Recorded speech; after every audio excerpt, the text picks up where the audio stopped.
क्या ये कहा जा सकता है कि तेजस्वी के लिए अगर लालू यादव एक वरदान की तरह है कि उनकी वजह से वो इस समय आगे खड़े हैं, तो उन्हीं की वजह से वो पीछे भी खिसकते हुए इस समय दिखाई दिए उनकी लेगेसी की वजह से? यूथ का जो वोट है उसमें अगर बिखराव का एक रीजन ये भी रहा है कि प्रशांत किशोर को भी कुछ यूथ ने वोट किया है।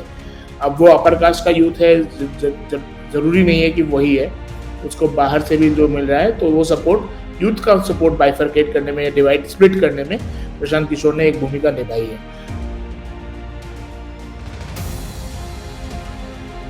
हम अर्श पे या फर्श पे फिर पर्ची में लिख के दूंगा और ये करूंगा वो करूंगा। हालांकि वीआईपी पार्टी का भी ये प्रॉब्लम है, हालांकि नेशनल पार्टी कांग्रेस का भी प्रॉब्लम है, प्रशांत किशोर का भी प्रॉब्लम है।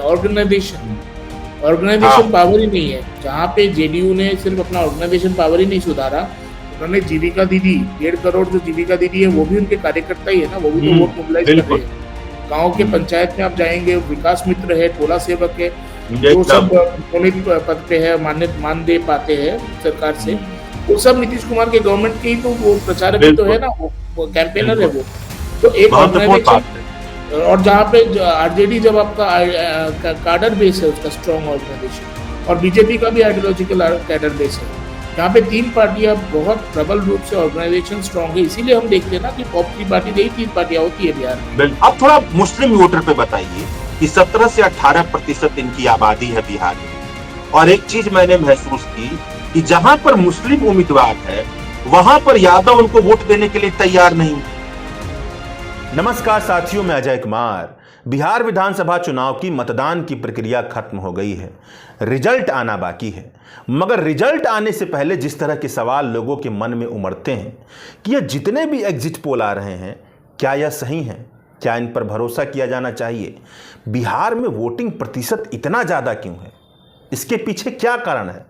महिला वोटरों ने बिहार चुनाव को किस तरह से प्रभावित किया? जातिगत समीकरण किसके पक्ष में ठीक ठाक काम कर पाया? मल्लाह जाति का वोट महागठबंधन को मिला या नहीं मिला? मुस्लिम वोटरों की क्या स्थिति रही? प्रशांत किशोर ने किसका वोट काटा है? इस तरह के जितने भी सवाल होते हैं, उन सवालों पर चलिए हम बातचीत करते हैं पॉलिटिकल एनालिस्ट सार्थक बागची से। सार्थक बागची का बिहार के मल्लाह जाति पर रिसर्च भी रहा है। तो सार्थक जी, आपसे पहला सवाल यह होगा कि आप बिहार घूमे भी और आप एक पॉलिटिकल एनालिस्ट के नजर से उसको देख भी रहे होंगे। मैं भी बिहार का वासी हूं और मुझे लग रहा है इस बार की जाति के हिसाब से जाति बहुत ज्यादा नौकरी गरीबी सब पर हावी रही, और जाति के हिसाब से देखें तो ओबीसी और ईबीसी मिलकर के कास्ट सर्वे से पता चलता है कि यही 63% आबादी हो जाती है। और कास्ट सर्वे का श्रेय लेने की कोशिश नीतीश कुमार भी करते हैं, तेजस्वी यादव भी करते हैं। तो थोड़ा ये बताइए कि जब आप जमीन पर घूमे और जो आपका अध्ययन है उन सबको मिला दिया जाए तो क्या लगता है किसके पीछे लामबंद ज्यादा हुआ, ओबीसी और ईबीसी? क्या नजर आया आपको? धन्यवाद अजय जी, मुझे यहाँ पे बुलाने के लिए। आई थिंक मैंने सबसे पहले जो ये फील किया कि ऑफ कोर्स जाति का एक बहुत ज़्यादा प्राथमिकता है, बिहार में ही नहीं, सब राज्यों के, भारत के सभी राज्यों के चुनाव में होता है। पर यहाँ पे हम देख रहे थे कि जो ईबीसी और ओबीसी में जो लामबंद की प्रक्रिया चल रही थी विभिन्न पार्टियों के द्वारा, तो उसमें हमने ये देखा कि आप अगर देखेंगे कि कैंडिडेचर जो दे रही है पार्टीज, टिकट्स किसको दे रही है, तो उसके हिसाब से हमने देखा कि लगभग जदयू ने भी काफी सारे ईबीसी उन्होंने दिए थे कैंडिडेट्स, और आरजेडी ने भी इस बार दिए थे। कांग्रेस जिसने काफी ज्यादा प्रचार भी किया था कि ईबीसी न्याय संकल्प पत्र भी निकाला था उन्होंने, और ईबीसी के अगेंस्ट, जैसे कि एससी के अगेंस्ट में जो ये है एट्रोसिटी एक्ट है, उसी टाइप का एक उन्होंने, मतलब एससी को प्रिवेंट करने के लिए, उनको टू प्रिजर्व देम, उस टाइप का एक एट्रोसिटी एक्ट के लगभग समानांतर का एक सिमिलर एक्ट उन्होंने इसके लिए भी प्रपोज किया था कि ईबीसी के प्रोटेक्शन के लिए भी एक उस टाइप का उन्होंने पब्लिसाइज किया था। पर कांग्रेस ने काफी उसको रिप्रेजेंटेशन उस तरह का पॉलिटिकल नहीं दिया जो कि ईबीसी को टिकट्स देने के मामले में था। अब मुद्दा ये भी आता है कि हम देख रहे हैं कि जब से हमने बिहार में नीतीश कुमार की सरकार देखी है, तब से हम देखते हैं कि ईबीसी रिप्रेजेंटेशन पॉलिटिकल टर्म्स में बढ़ा है। ये ना सिर्फ असेंबली में बढ़ा है, पर ये पंचायतों में भी बढ़ा है। नगर पंचायत में मेयर का पद हो या फिर आपका वार्ड पार्षद का पद हो, जो कि काफी मुख्य होता है, काफी इंपॉर्टेंट होता है, वो सब जगह पे नीतीश कुमार के उसमें हमने देखा कि 20% रिजर्वेशन बढ़ा है। ईबीसी का लालू यादव के टाइम पे अगर हम देखें तो 95 ऑनवर्ड्स हम देखते हैं कि ईबीसी में वोटिंग टर्नआउट ज्यादा हुआ था। तो वो भी एक तरह का सशक्तिकरण था, जहां पे ईबीसी जातियां खुल के आके वोट कर पा रही थी 90 के बाद के इलेक्शंस में, जो पहले उनको संभव नहीं था। और 2005 के बाद हम देखते हैं कि अब वोटिंग अधिकार के बाद का जो नेक्स्ट ग्रेजुअल हिस्सा था, जिसमें कि हम देखते हैं कि उनको राजनीति में उनको हिस्सेदारी मिलनी शुरू हुई, जहां पे उनको कैंडिडेचर मिला पार्टी से। और इसमें हम देखते हैं कि अभी तक भी जेडीयू जो है वो इसमें ज्यादा प्रबल रूप से आगे रही है बाकी पार्टीज के कंपैरिजन में। आप एक बात बताइए कि जो ओबीसी और ईबीसी दोनों जातियों को मिला ले तो तकरीबन 100 से ज्यादा जातियां हैं। कैसी जातियां, थोड़ा उसको आप बता दीजिएगा।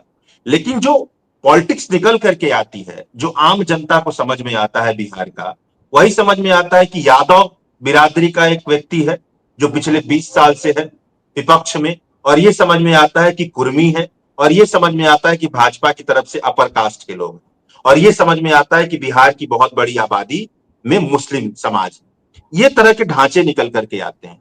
अब ये बताइए कि जो पॉलिटिकल रिप्रेजेंटेशन का खेल है, और ये कहा जा रहा है कि जातियों के हिसाब से गोलबंदी होती है, तो ये गोलबंदी कैसे मुमकिन, कैसे हो पा रही है, कैसे दिख रहा है आपको? मतलब कि ये कैसे एक दूसरे में समा पा रहे हैं?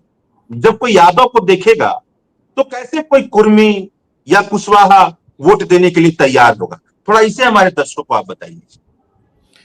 नहीं, आपने जो कहा वो बहुत ही एक मतलब महत्वपूर्ण बात है कि जब चुनाव को देखते हैं तब हमको सिर्फ यही नजर आता है कि विभिन्न जातियों को तब हम उनके लीडर के रूप में देखते हैं कि ये यादव का लीडर है, वो कुर्मी का लीडर है।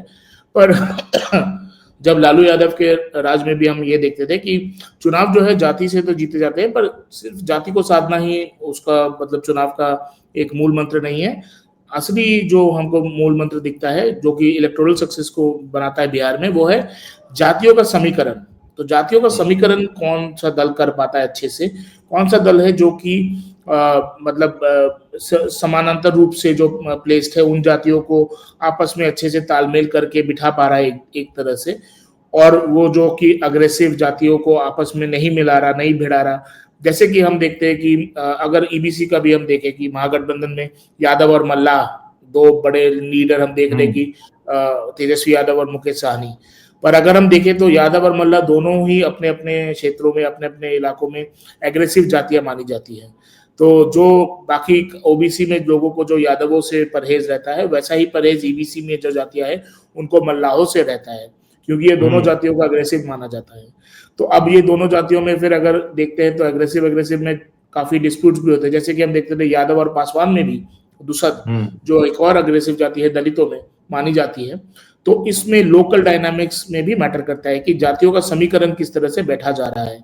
तो एक वो बात है। दूसरा है कि ईबीसी में भी हम देखते हैं कि 112 जातियां हैं जो ईबीसी जो एनेक्चर 1 में बनाती है, और 30 जातियां हैं जो कि एनेक्चर 2 जो ओबीसी में आती है, जिसमें से यादव, कोयरी, कुर्मी और बनिया मुख्य है। और ईबीसी में तो हम देखते हैं कि एक जैसे निषाद का एक्सपेरिमेंट है कि 9.6% अगर पॉपुलेशन का बन जाता है 22 ईबीसी जातियों को मिला के, जिसमें कि गंगोता, नोनिया, मल्ला, बींद, कश्यप, केवर्त, ये सब मिला के। पर उसमें भी हम देखते हैं कि काफी सारा छितराव है। उसमें एक पार्टी के लिए वहां पे वोट नहीं हो रहा है, हालांकि वीआईपी पार्टी निषादों की पार्टी में के, और वो मल्ला सन ऑफ मल्ला करके आते हैं आगे, और उन्होंने मुख्य रूप से उनका अपना प्रचार भी उस तरह से किया है। पर अभी भी हम देखते हैं कि कल्चर के लाइन पे और रिलीजन के लाइन पे जो ईबीसी वोट है या फिर मल्ला कम्युनिटी भी जो है वो भी स्प्लिट है। तो उसमें भी काफी ऐसे लोग हैं जो बीजेपी से अपनी संवेदनाएं रखते हैं, जो मोदी जी के व्यक्तित्व से सहानुभूति रखते हैं, क्योंकि यूपी में भी हम देखे हैं कि निषादों का एक भगवान राम के प्रति एक भावना भी रहती है, क्योंकि उनके जो पूर्वज है जो घोराज निषाद मानते हैं, वो उनको राम का बाल छका कहते हैं। तो इस तरह की जो लोकल ट्रेडिशंस होती है, इस तरह की जो कल्चरल हिस्ट्री होती है, इसको भी ध्यान में रखना जरूरी है कि विभिन्न जातियों का क्या आत्म इतिहास होता है और वो किस तरह से उन सबको सीधे से साध के कैसे समीकरण बिठाया जा सकता है। तो ये मेरे लिए ख्याल से चुनाव लड़ने के लिए और चुनाव जीतने के लिए बहरहाल बहुत जरूरी एक मुद्दा होता है। तो ये बताइए थोड़ा कि ये जो महागठबंधन के साथ वीआईपी थे, मुकेश सहनी की पार्टी, क्या इनको कहा जा रहा था कि भाई ये मल्लाहों के प्रतिनिधि के तौर पर इनको पेश किया गया, और हम देखते हैं कि मल्लाह जो आबादी है बिहार में 3 से 4% के आसपास है, बहुत ज्यादा पिछड़ापन है, और वो हर जगह फैली होगी, एक जगह तो होगी नहीं। तो ये थोड़ा बताइए कि क्या जो ये कयास लगाया जा रहा था कि मल्लाह जाति का उप मुख्यमंत्री अगर हम घोषित कर देते हैं तो उसके पीछे ये लोग आएंगे, कुछ ऐसा आपको दिखा? देखिए, मैं वीआईपी पार्टी को पिछले लगभग 10 साल से मैं उनको फॉलो कर रहा हूँ, क्योंकि जब मैं शुरू में अपना फील्ड वर्क कर रहा था बिहार में, तब वीआईपी पार्टी एक संघ के तौर पे, निषाद विकास संघ के तौर पे थी। फिर बाद में वो पार्टी बनी, वीआईपी पार्टी बनी। तो उसका मतलब एक उद्देश्य है बहुत बढ़िया कि वो एक जो कम्युनिटी है, निषाद कम्युनिटी है, उसका एक सबको एक समावेश करके एक बड़ा सा एक वोटिंग ब्लॉक बनाना है और उसको उस वोटिंग ब्लॉक को लेके विभिन्न पार्टियों से सत्ता में जो है उनसे नेगोशिएट करना है, ताकि उनके क्लेम्स और जो कि उनके डिमांड्स पूरे हो। एक पहला डिमांड ये है कि एससी उनको स्टेटस मिले, उसमें उनकी गिनती हो। पर अब हम देखते हैं कि उसमें भी बहुत सारा छितराव है, उसमें बहुत सारा फ्रैगमेंटेशन जिसको कहते हैं वो है कि जैसा मैंने आपको कहा कि पहले वो एनडीए में थे तो बहुत लोग उनके साथ में एनडीए में ज्यादा हो रहा था, मतलब उनको उसका सपोर्ट मिल रहा था। इस बार वो आरजेडी में आए और आरजेडी के साथ वो आए और महागठबंधन के हिस्से बने। पर हम देखते हैं कि मल्लाह जाति जो है, जो ये पूरा जो निषाद समाज अगर 9.6% वोट है, परसेंट पॉपुलेशन है बिहार का, उसमें से 2.6% है मल्लाह जाति का। तो विद इन द 22 जाति जो निषाद बनाते हैं, उसमें से मल्लाह जाति एक प्रोमिनेंट जाति है, 2.6% पॉपुलेशन वाली। अब उसमें ये होता है कई बार, जैसे कि हम देखते हैं कि अगर मल्लाह का लीडरशिप ज्यादा डेवलप हो रहा है तो बाकी जातियों में काउंटर पोलराइजेशन वाला भी एक मुद्दा चलता है। जैसे कि हम देखा है उसको कि यादव के उसमें कि अगर यादव का ज्यादा बोलबाला है, उनका वर्चस्व ज्यादा हो रहा है, तो एक काउंटर पोलराइजेशन में आपको लव कुश का अरेंजमेंट दिखा था जो नीतीश कुमार ने शुरुआत में किया था। पर प्रॉब्लम ये भी है कि इस जो ईबीसी का जो तबका है उसको वो काफी ज्यादा समय तक समाज के हाशिए पे रहा है। उसको अभी तक उसमें जो एक शैक्षणिक और जो मतलब इकोनॉमिक बेटरमेंट अभी तक, डेवलपमेंट अभी तक नहीं हुआ है, जिसकी वजह से हम ये भी देखते हैं कि लीडरशिप का भी बहुत प्रॉब्लम है। वहां से ऐसे लीडर भी नहीं मिलते हैं जो कि पार्टीज को रिप्रेजेंट कर सके, जो कि कंस्टिट्यूएंसी में अपना चुनाव लड़ सके, अपने खर्च पे अपना चुनाव लड़ सके। तो ये सारी जो रियल टाइम दिक्कतें हैं, ये भी जो ईबीसी पॉलिटिक्स में फेस की जाती है, जिसकी वजह से हम ये भी देखते हैं कि कई सारी जो पार्टियां हैं वो एक vehicle, instead of becoming a vehicle of empowerment for these communities, they become end up being symbolic movement और symbolic kind of gestures for. मेरे ख्याल से अगर मैं गलत नहीं हूं तो सबसे अमीर उम्मीदवार अगर बिहार चुनाव में किसी पार्टी की तरफ से खड़े थे तो वीआईपी की तरफ से ही खड़े थे। ये नौतन विधानसभा क्षेत्र में आते हैं, उन्हीं की सबसे ज्यादा संपत्ति बताई जाती है। पर वो मल्लाह से नहीं होंगे, आई एम श्योर। हाँ, मल्लाह जाति से नहीं है, लेकिन पार्टी उन्हीं की। हाँ, नहीं, पार्टी उन्हीं की है। तो यही बात है कि उन्होंने भी अपने मतलब मल्लाह, इतना अमीर कोई मल्लाह होगा नहीं, क्योंकि जो कास्ट सर्वे का जो डेटा था 2022 का, उसके अनुसार जो हम देखते हैं कि बिहार गवर्नमेंट ने जो एक परिवारों के मासिक आय के हिसाब से जो कैटेगराइजेशन किया था, तो उसमें देखते हैं कि 94 लाख परिवार बिहार के ऐसे हैं जिसमें कि मासिक आय उनकी 6,000 रुपए से कम है, और मतलब that comes to about 35% of the total families in Bihar. अब एक बात बताइए, आपने जो एक बात बताई अभी, इसी को हम थोड़ा सा आगे ले जाते हैं। जंगल राज के पीछे जो आवाज सुनाई देती है वह यही है कि यादवों का राज आ जाएगा। उसके पीछे की आवाज तो यही होती है कि जंगल राज मतलब यादवों का राज आ जाएगा। तो आप ये बताइए कि कोई मुख्यमंत्री के पद पर बैठेगा तो किसी न किसी एक ही जाति का होगा। जब एक जाति का होगा तो उस जाति के खिलाफ एंटी पोलराइजेशन बनेगा। तो क्या यह जो बैकवर्ड बनाम फॉरवर्ड ये कल्पना की जाती है राजनीति में, ये कपोल कल्पना है या हकीकत में इसका कुछ आधार भी है? देखिए, इसका जवाब मैं इस तरीके से दे सकता हूँ कि मतलब मुख्यमंत्री के पद में बैठने के बाद क्या हो रहा है, तो उससे भी काफी काउंटर पोलराइजेशन होता है। ये सिर्फ ये सवाल नहीं है। जैसे कि हमने देखा कि नीतीश कुमार भी कुर्मी जाति से आते हैं और उन्होंने कुर्मी चेतना रैली से ही अपना मतलब जो है जाति की राजनीति की शुरुआत वहां से की थी, हम कह सकते हैं ये। आधिकारिक तौर पे भी ये रिकॉर्ड दर्ज है, शंकर सेन जी की किताब वगैरह में हमको मिल जाएगा। पर हम ये देखते हैं कि जब वो मुख्यमंत्री बने तो वो कुर्मी मुख्यमंत्री नहीं बने, और उन्होंने उसमें उनको अपर कास्ट का जहां पे उनको ब्यूरोक्रेसी से मदद मिली, उन्होंने ब्यूरोक्रेसी को पावर दी और ब्यूरोक्रेसी का इस्तेमाल किया। वहां पे अपर कास्ट ब्यूरोक्रेसी को उन्होंने ब्यूरोक्रेसी में मतलब उसको प्लेकेट किया। उन्होंने इन सब जातियों से जो हाशिए पे है, जो कि महादलित है या फिर पसमानदा हो या फिर ईबीसी हो, इनको रिजर्वेशंस वगैरह देके इन्होंने अपना इन जातियों को भी उन्होंने ठीक से प्लेकेट किया, मैनेज किया, जो समीकरण बांधे। तो ये जो जरूरी चीज है कि हमको ये देखना चाहिए कि मुख्यमंत्री के कुर्सी पे बैठना तक का ही मतलब सवाल नहीं है। सवाल ये है कि गवर्नेंस क्या हो रहा है और मुख्यमंत्री के कुर्सी पे बैठ के क्या पॉलिसीज निकाली जा रही है, और वो पॉलिसीज क्या सभी जातियों को साधने में, सभी जातियों में समीकरण बांधने में सफल हो रही है कि नहीं, वो इम्पोर्टेंट है। क्या ये कहा जा सकता है कि तेजस्वी के लिए अगर लालू यादव एक वरदान की तरह है कि उनकी वजह से वो इस समय आगे खड़े हैं, तो उन्हीं की वजह से वो पीछे भी खिसकते हुए इस समय दिखाई दिए, उनकी लेगेसी की वजह से कुछ ऐसा दिखाई देता है? अगर उनसे वो डिलिंक होते तो ऐसा ना होता। हाँ, मतलब ये सही बात है। मुझे लगता है किसी ने फील्ड पे मतलब एक आदमी ने ऐसे हंसते हुए कहा था कि वो लालू जी मतलब का वो जो जंगल राज जो है वो बैगेज भी है, पर लालू जी का आइडेंटिटी तेजस्वी के लगेज भी है। तो बैगेज और लगेज दोनों है कि ये खैर ये तो हास्यास्पद मतलब थोड़ा सा मतलब इसमें था, लाइटर वेन में था। पर ये सच बात है कि जहाँ पे तेजस्वी, जब हम उनकी रैली वगैरह में देखते हैं तो एक बार ये बात चली थी पिछले चुनाव में कि वो पोस्टर नहीं लगा रहे, लालू जी का नाम नहीं ले रहे, लालू जी का पोस्टर नहीं ले रहे। पर मैंने वोटर अधिकार यात्रा में भी और अभी बाकी के चुनाव प्रचार में भी जहां पे भी तेजस्वी जब बोलते हैं कि मैं लालू जी का बेटा हूं, मैं लालू यादव का बेटा हूं, तब सबसे ज्यादा चीयर होता है, तब सबसे ज्यादा उल्लास। हाँ, और तो ये जो है मैं लालू का बेटा हूं, वो बहुत गर्मजोशी के साथ कहते हैं, बहुत गर्मजोशी के साथ। हाँ, और बहुत ताली बजती है, सबसे ज्यादा ताली वही बजती है, बाकी चीज में नहीं बजती।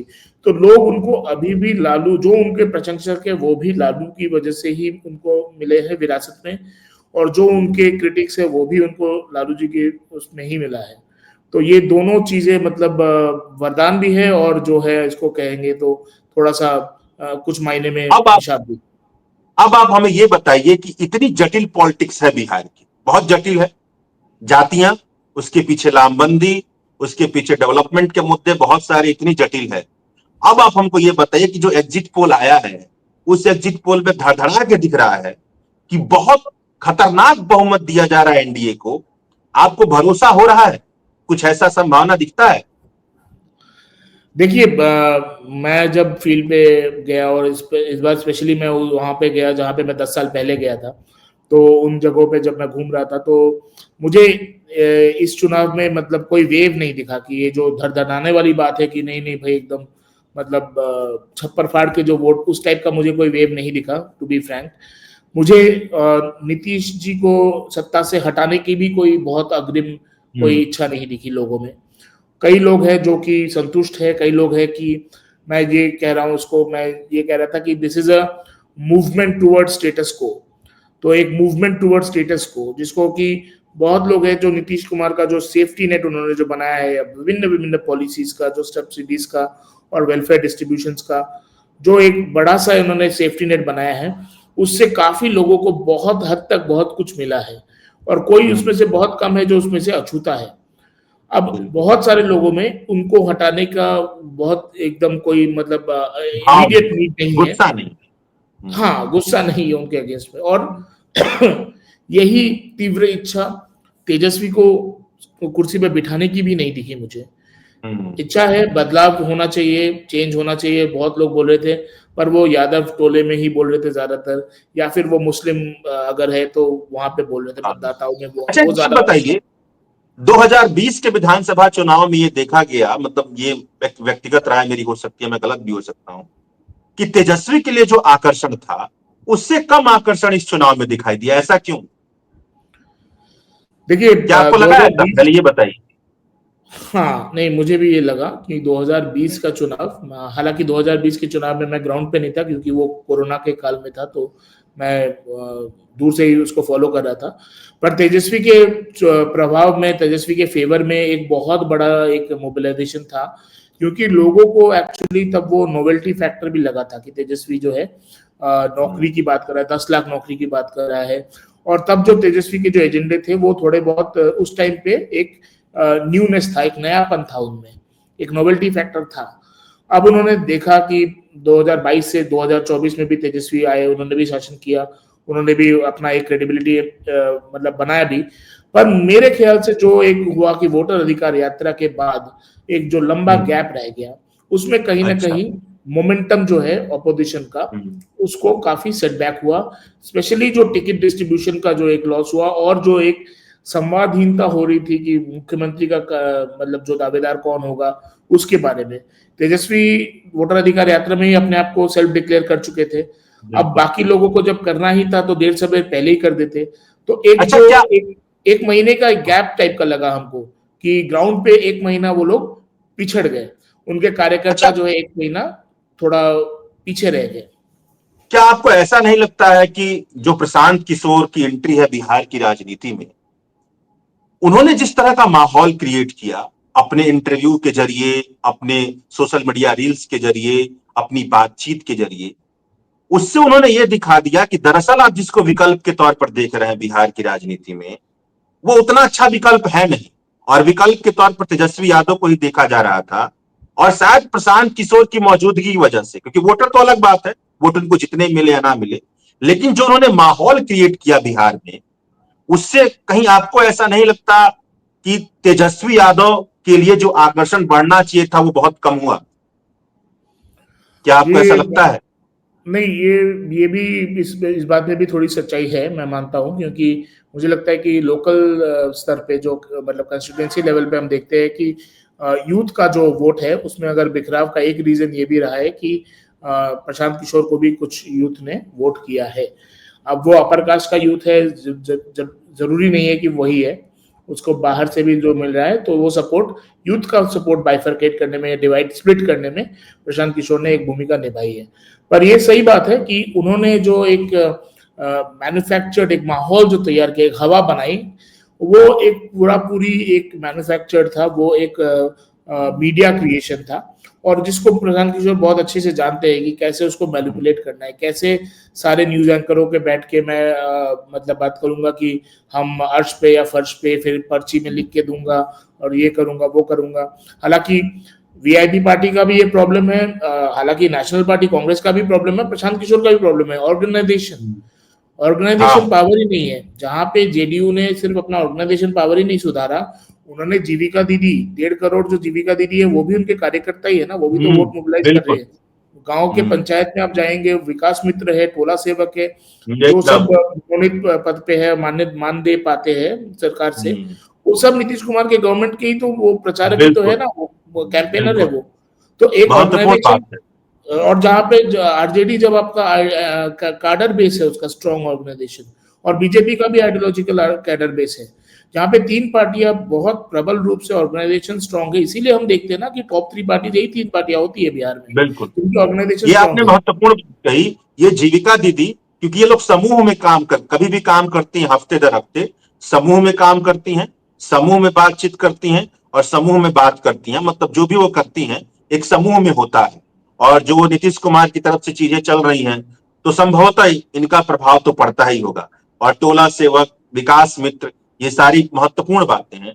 अब थोड़ा वोटिंग ट्रेंड पर थोड़ा बता दीजिए कि इतना ज्यादा वोटिंग ट्रेंड, इसके पीछे क्या एसआईआर ही वजह है कि कुछ और भी है? मेरे ख्याल से एक वजह तो एसआईआर रहा है कि जरूर कि अब और मैं इसको थोड़ा अलग तरीके से देखता हूँ। मैं इसको ये नहीं देख रहा हूँ कि लोग एसआईआर से नाराज होकर वोट कर रहे हैं, या फिर एसआईआर में अगर वो वोट चोरी के नाराज होकर वोट कर रहे हैं, जो कि कांग्रेस का मुद्दा था कि वोट नहीं चोरी नहीं, का मैं, मुद्दा मैं था। नहीं नहीं, मेरा तो प्रश्न वो, मैंने हाँ, मैं ठीक उससे है। नहीं देख रहा हूँ, मैं इसको ऐसे देख रहा हाँ, हूँ कि बहुत सारे लोगों में ये एक डर गया है या फिर एक एक फीलिंग गई है कि अगर इस बार वोट नहीं करेंगे तो हो सकता है हमारा नाम कट जाए अगली बार, ये और हो फीलिंग। सकता है अगर नाम कट जाएगा तो हमको जो सब्सिडीज मिलती है, जो वेलफेयर बेनिफिट्स मिलता है, उससे हमारा नाम कट जाएगा। तो इसके डर से, और बहुत सारे लोग जो है कि हमको नाम नहीं कटवाना है लिस्ट से, इस डर से बहुत सारे लोगों ने किया है। ऑफ कोर्स हम ये भी देख रहे हैं कि छठ के बाद है तो काफी लोग जो छठ मनाने आए थे, दीपावली मनाने आए थे, वो लोग भी रुक गए हैं कि कहे कि एक बार वोट डाल के ही जाएंगे। तो एक वो भी संजोग है, पर वो हालांकि बार बार भी हो सकता है, कई बार पहले भी रहा होगा, पर इस बार मुझे लगता है ये एक बहुत प्रभावशाली मुद्दा रहा है कि लोगों ने एसआईआर से नाम कटने के डर से, पर इसको मैं वापस दोहराऊंगा, ये वोट अगेंस्ट एसआईआर नहीं है।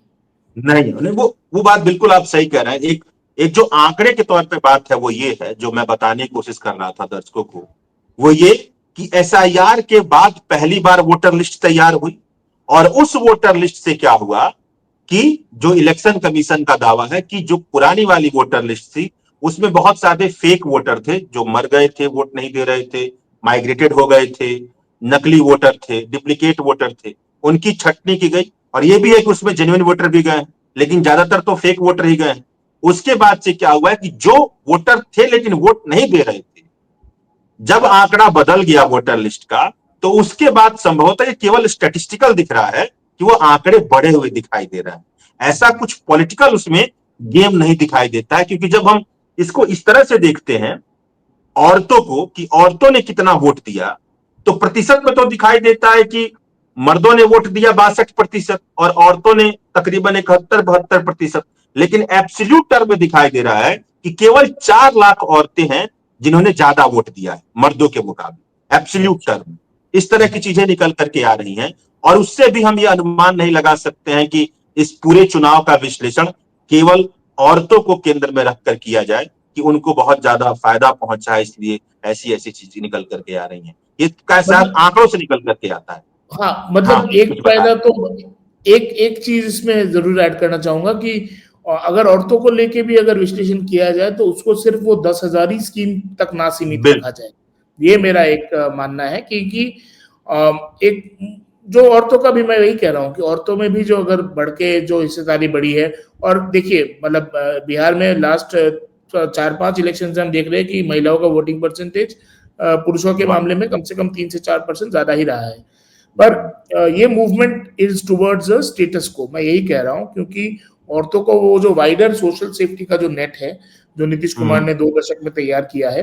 आज ही एक स्टोरी आई है इंडियन एक्सप्रेस में, 2005 की जो साइकिल मिली थी उन औरतों की बात हाँ है, हाँ, और वही उसमें वो मैंने मतलब तो सही कह दो रहे दो हैं आपकी, औरतों से मतलब मैंने बात की थी समस्तीपुर में, एक दो उनमें से दो समस्तीपुर में हजार से।